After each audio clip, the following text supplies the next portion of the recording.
Not. I Yeah, am. I am alive. good, good. No, just checking, just checking. So we have a panel here. The panel is about this tension about, Crystal, you mentioned it. We live in a capitalist society and we need to somehow pay rent, right? Or whatever it is, a mortgage, a rent, or um, and even if we have none of these, we have other costs. So farming for profit. And that was also one of the questions that you were asked, Crystal. How do you fund yourself? Is it all volunteering? And so that's important. How do we do this? Because if we charge the full price for either a cooking class or for growing vegetables on a community farm, the vegetables there would be probably also rather pricey if we go, at minimum wage. Anyway, that's a big question. And then the other big topic we want to touch on, and we can really only touch on it, is the idea of creating farming cooperatives for urban farming. And that was an idea that I think is really great. But let's go first into this for-profit or not question. And Crystal, when you started your business, how did you decide how to organize this, basically, whether you wanted to be a for-profit or when some people create their own nonprofit and try to just raise enough so they can live through this? How did you make that decision? So it was a long decision making process because a lot of the work that I do would be considered nonprofit work, or could easily tie into being nonprofit. And so some of it was control. I wanted to be able to direct the company how I wanted to. And when you're a nonprofit, you report to a board.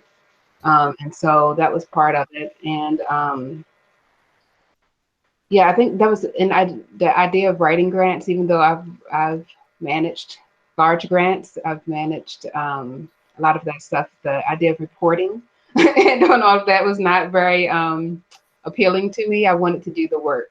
And so I prefer other people to get the money and do all that grant stuff, and then bring me in as a partner, and I can actually do the work.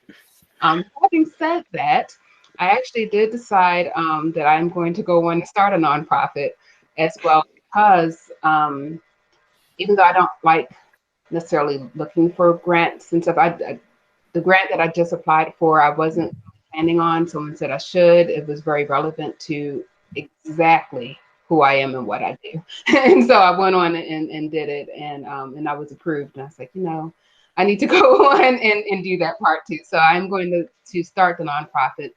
And a lot of the work will be similar, but it'll be more education in a different sense in the community. And I won't have to, so I can kind of take holistic wellness and health in a slightly different direction and make them a nonprofit do a lot of what I'm already doing.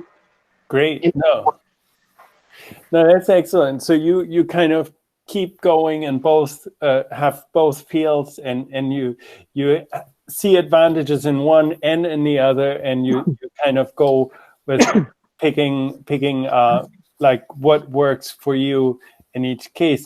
Seth, going to you, you talked about food security and food insecurity, and just from a very your assessment, if you just look at, that's my objective, I want to get rid of food insecurity. What do you think is what gets us there? Is it for-profit farming, like high-tech hydroponic?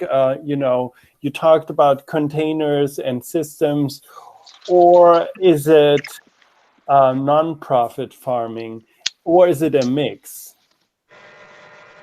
I'm glad you're asking that. This is something that I've been working with my team on for quite a long time. I wish I could give you a super straightforward answer here, Max. I will tell you that it does have to make money. It has to be for profit. People have to earn a living, whether it's a small farm, whether it's a cooperative, whether it is even a community garden. What we're seeing this year, and I think Floyd and I were talking about this, or maybe it was someone else, but we were, kind of seeing how some of the money is drying up for some of these initiatives. So, if you're starting something that is a nonprofit or a not-for-profit, that's great. You know that the intentions are good intentions, but can it sustain itself? In my experience, it's more at risk than if you can start a profitable enterprise, whether it's a small scale, medium scale, or large scale. So, I see the key to tying it all together is to create profitable businesses around what we all need, which is food, good, clean food, clean water, energy. If we can create profitable businesses around this, then we can partner with the nonprofits, we can partner with the institutions, to create new business models. So it doesn't necessarily have to be you want to be a farmer and you're good at growing, let's say you're good at growing some kale and some potatoes and some radishes. Well, that's great. Well, we have to look at things a little bit differently to where you're not only selling those things to your local restaurants. Maybe you can get those into schools. Maybe you can get them into universities. You can get them into hospitals. You can get them into some of these sponsored CSA programs with employees of the government employees. So I think we really do have to make money off of it. Right now, we have to make it to where people can earn a living by doing these things that they want to do. Yeah, I think that's great, and that makes total sense. It's also, I mean, you mentioned at some point creating jobs, green jobs, and of course, if everything is volunteering and volunteer work, then this does not create the sustainable economic system where actually people are supported by their local food system. Then it's more like a hobby separate from the economic reality, and then Right. and it's not going to be self-sustaining, and that's really important point. So thank you for pointing this out, and of course that shouldn't discourage anybody from volunteering at an urban farm at all.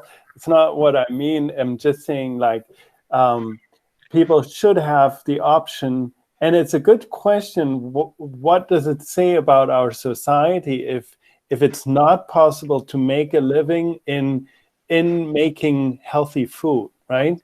That's what does that then mean? Yes. But then you can think about it for a second and tell us what that means in the big picture. Okay, 10 minutes left, and yes. So there's a question about sharing about your own project. And of course, you can do this in the chat. I already seen some people posting about their own projects or projects of other people. And we can definitely do that also after the hour. We can still stay a little bit longer on, provided you have time. I'm ready to stay a little bit so we can do a round if people want to share some updates. Floyd, I wanted to get to you before we have to wrap it up. This whole idea with the cooperatives, farming cooperatives, be they urban or suburban or not urban, what's your push for this? What was your thoughts? And can you expand a little bit on what kind of cooperatives you have in mind and what you would like to see happen? So I don't know exactly the kind, I mean, because there's so many different models and things that you can do, but something that can be a real support for the farms, rather be getting access to refrigeration, getting access to a tiller, heavy equipment, so that there is somewhat of a centralized source for these resources that they could be able to go to. They can have access to, so that it can kind of relieve the burden. The tiller costs money, tractors cost money, refrigeration costs money. So is there a centralized organization that can help balance this burden or alleviate this burden for the small farms that are interested? and it can be something that can at least start locally, but can expand out. The U.S. our agriculture in the U.S. is largely supported through cooperatives. So a lot of the larger farms, they run through co-ops, but these are like the larger farms, and there needs to be more support on the local level in small farms, especially people who are also kind of interested in getting into farming, so that they can have somewhat of a support system as well.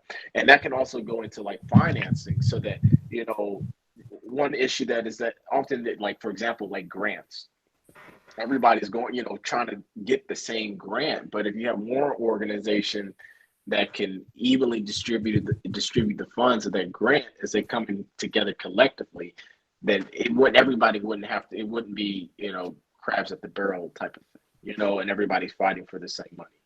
Or even just like, and it doesn't even have to be that, because we want to, of course, as we already discussed, that we want to get away from the nonprofit model per se for farming, but more towards a for-profit, that going towards like for a loan for equipment or what have you, it can ease the burden. So it's not the financial burden of that loan isn't just on one person, and kind of spread it out evenly, and everybody can kind of work more collaboratively.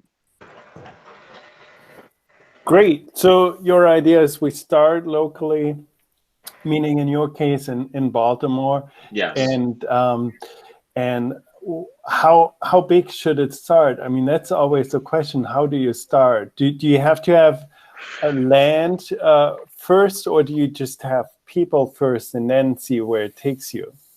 See, and that's it. I mean, the key members would definitely have to be the farmers with land. But the thing in Baltimore is that you have a lot of people who are interested in farming, but they don't have land. So it's like, how do you integrate them into the larger system that is being built? And you have, and look, for example, like one of the main issues too is a labor force. So you have people spread out across the city and somewhat of the county area who are interested, but they don't have a source or more so of an outlet for them to be able to work the land and be able to volunteer. So if there is this centralized source, they know they could go to this location, or go to this organization. They can kind of more so direct them as to where they can volunteer, where they can kind of go, and not to say that there are organizations doing this work, but there also needs to be a shift towards more of a for-profit model as well. Great. Okay. So, and of course, a cooperative that can be, people can earn salaries and it can make a living. It doesn't mean it's not it doesn't have to be, volunteering. So we have to see these separate, but of course, cooperative, it's in the name already. It's about people working together. So this is sometimes a challenge, of course, because they need to agree on certain things. But I think getting together and talking together is a first step to that. And it's very important to see where people are, where they come from, also with their thinking, what their experiences are. I think it was extremely interesting, not only for people in Baltimore or the Baltimore region, but in other places as well. And I know we have people from all over here on the call. And if you do have time to type it in, maybe you can type in the chat now where you are. I see Erin is in Connecticut. And you don't have to say the exact city. If you don't want to, you can just say where you are. And we can see we have people in Denver, Detroit, Pittsburgh, Brooklyn, of course, Baltimore, some people, Stanford, Connecticut, okay, San Antonio, Texas, great, DC area. So you can see people are joining from other areas. Brussels, Belgium. Wow. Great. Minnesota. I don't see anybody from California yet. And it wasn't too early. I thought it wasn't too early for California. Okay. And earlier we had Vladka from Ivanić-Grad in Croatia, of course. Oh, we do. We got a San Diego here. Oh, that's great. So you saved us. because that made us go for the 12 p.m. Okay, this is wonderful. Thank you so much. I want to thank both the participants here, of course, for all these questions, comments, the feedback. I think it's a very rich conversation. I hope we can continue this next year in one form or another. We have to talk about it. Feel free to also contact me if you have suggestions how we should continue this conversation, because it's not over yet. We're in the middle of the crisis still, and we're just at the beginning of addressing changing the food system in the US and beyond. So this is obviously not just a problem here in the US, it's also something Europe has to work on and other places as well. I think it was a great overview of what needs to be done. I hope you can also, of course, have some time to relax and enjoy the end of the year. Usually for farmers, that's a slower time of the year, but judging from the three of you, you're probably super busy any time of the year. Thank you, Crystal. Thank you, Seth, and thank you, Floyd, for speaking here today. It was really great to have you. I hope you still have some of your weekend left. I see, Seth, you're already halfway outdoors. Oh, the sun came out, Max. I couldn't sit inside any longer. That's so cool. That's so cool. Yeah, I think we should all go outside before it gets too dark. Of course, in Croatia, it's already late at night, so there's more bedtime. But otherwise, yeah, enjoy, get some fresh air, do something, grow something, maybe start something just right now, or tend to your existing garden beds and be they indoors or outdoors. So thank you so much. We reached the end of our sessions. Thank you. Yeah, big hand of applause. Hey, Max, I want to give a shout out to our Baltimore folks here. I know we got Farmer Chippy, we got Louise Mitchell, we got Marjorie Roswell on here. I want to give a big shout out to you guys. They're really killing it in Baltimore. Good job. Yes. Wonderful. Yeah, thank you. That's really good. And everybody, this is a community effort. So let's keep working on it together and follow up on the ideas of a cooperative that Floyd floated. Great. Yes. Thank you, everybody. Thank you. I'll be in touch with the recordings, and if people want to hang out later, we're going to end it here, but they can share their projects and ideas if they want to. I'm happy to stay a few more minutes. Thank you. Have a great weekend. Bye-bye. Yes. Bye-bye.